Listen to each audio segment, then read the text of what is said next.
The Siege of Venice is a battle that is considered one of many forgotten footnotes in the history of warfare.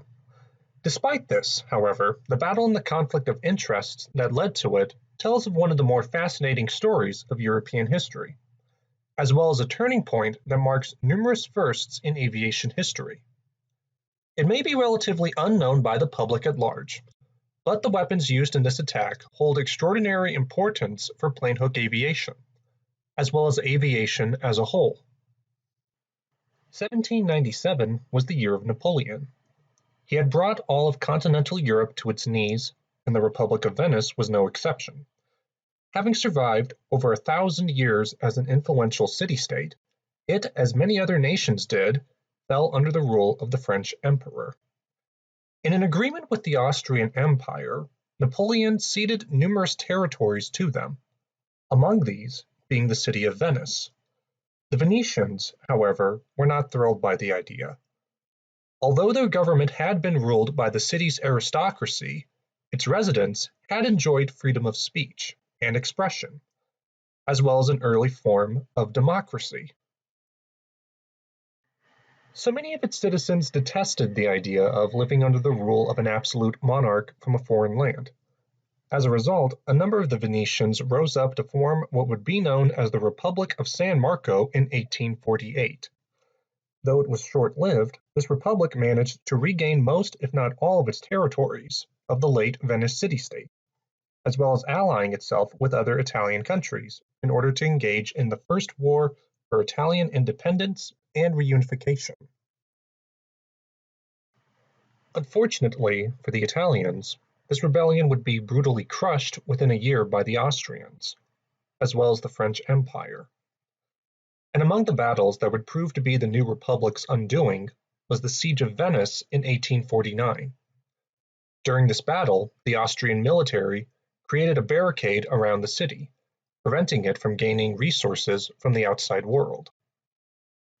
Many of its citizens began to starve as a result, and the city experienced a cholera outbreak. Worse yet, many of the allies that the city government had hoped would aid them ultimately sided with Austria for reasons ranging from political to religious. Finally, the Austrian military would launch various sieges against the city-state that would result in great damage. Ultimately, the Siege of Venice would prove to be a success, as the president of the Republic had to flee to France, and the provisional government was forced to surrender unconditionally. But what does this particular siege have to do with Planehook aviation and drones? Why was this siege so significant in aviation history? Well, because this battle marked a number of significant firsts in aviation.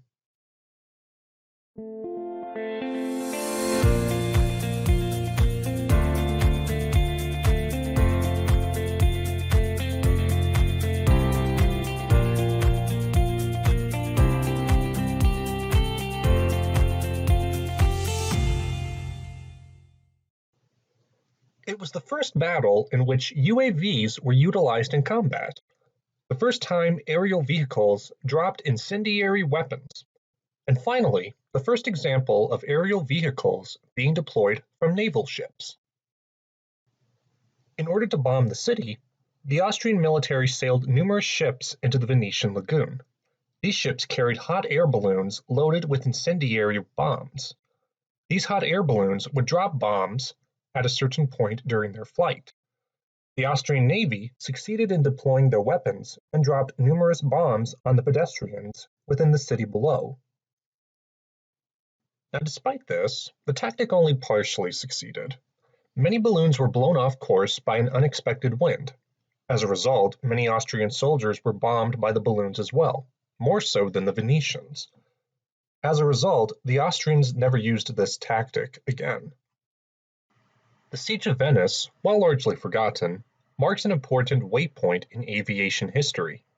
It demonstrates that innovative thinkers of the day recognized the value of unmanned vehicles, and while the tactic of unmanned balloon bombers failed, It demonstrates an idea that was years ahead of its time, and would prove remarkably effective in future combat.